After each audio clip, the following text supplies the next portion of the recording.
Hey everybody, it's Jason Blaha here, and today I want to chat with you guys a little bit about why the squat, bench, and deadlift actually are amazing tests of strength and why they are used in powerlifting. And people always, when I say that, they're like, well, you're only saying that because you're a powerlifter. No, I'm saying that because I understand why they're chosen. Like at the end of the day, I'm pretty ambivalent about things like the bench press. I don't even like squatting, by the way. I'm good at squatting.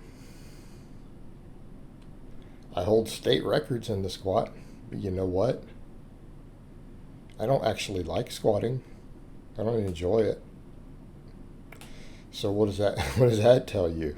And I do so many of these other variations. I do a lot of these variations. So I'm not married to them because of that, these movements. But they work as tests of strength, and they work for a number of reasons. And when you think about it, it's because these three movements all test maximum strength using slightly different muscles in a very low skill environment, right? A low skill environment. They're easily standardized. They're a single movement. There's no complexity involved in having to transition to different movements. And the leverages balance each other out, right? The leverages balance each other out. In other words, someone who has a genetic leverage gift at one is usually disadvantaged at the other if they're on the extremes. Everybody says, well, they're all about leverages. Well, yeah, but so is every lift, right? The barbell curl or a strict curl done for strength is more leverage based than a squat, bench, or deadlift. So yeah, levers always matter for testing strength, max strength on a movement, but these movements actually leverages matter less than a lot of the stuff that's out there, common exercises. Okay, so that's not a viable argument, but let's come over and address these different points. Number one, they're low skill. Okay, squat, bench, and deadlift don't require a lot of skill. Now, can skill help you maximize your personal levers to get the most efficiency out of a movement, to reduce the injury risk, all those things? Yes, they absolutely can. But someone who's just brutally strong can potato their way through these three lifts. Some people would say, well, that's not a good thing then. I'm like, if it is if your goal is to test strength, right? Because we're testing strength, not skill. And the difference between skill versus just being brutally strong is probably only 5, and at the most, absolute most, maybe 10% difference on these movements. In other words, the difference between a 500 squat and a 530 squat might be skill. But the person who can squat 530 with great form could probably walk in and potato their way up with 500. That matters because what are we testing with strength? If we're talking about testing strength, you just want to know how strong someone is. And two of these movements are almost proxies for muscle mass testing. So what do you mean? Well, the squat can actually be determined with a DEXA scan. This is what's been found when all lifters are compared in some studies looking at hundreds of lifters. Your squat one rep max can almost be perfectly estimated from a DEXA scan and running calculations. That's even for non-powerlifters are thrown in.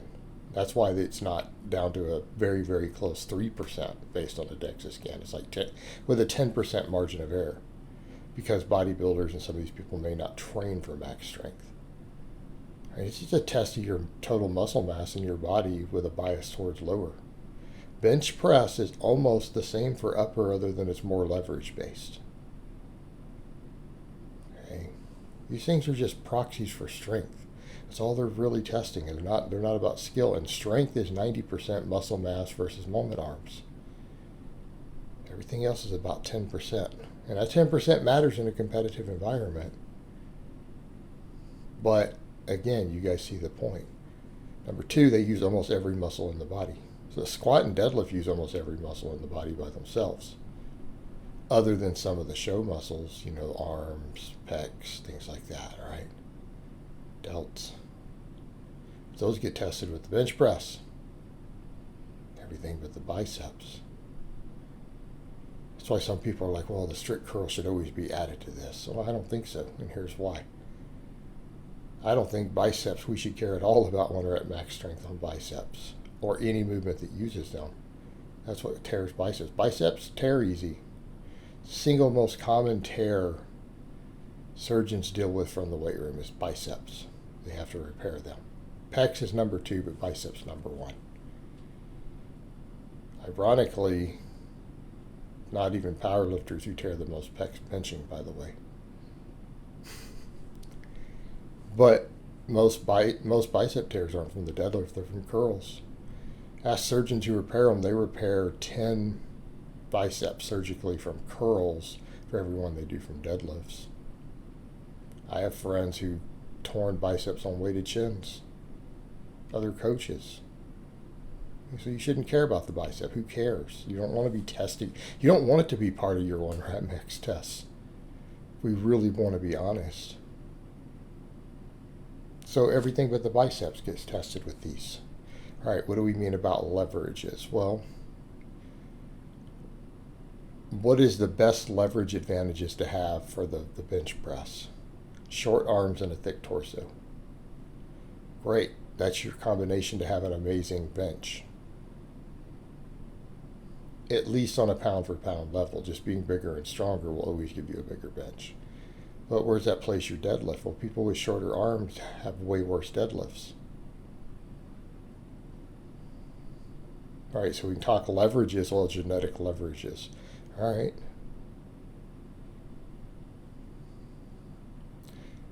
So someone who has the best leverages for the bench has worse leverages for the deadlift, and vice versa. I have slightly longer than average arms. It makes me better at deadlifting. Benching is hard. A longer range of motion.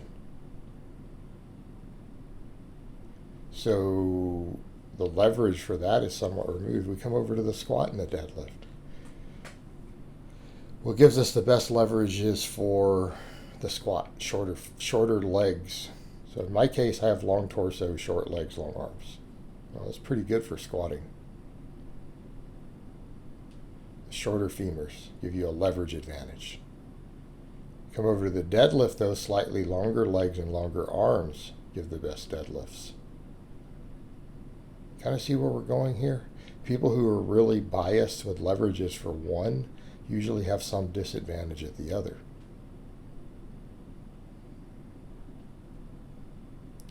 So we can't even, it removes the leverage advantage when we combine all 3 of these together to some extent. So this is why these things work. All right, guys, well, that's really all I have to say on that today. I hope it's been informative, and I will talk to you guys next time.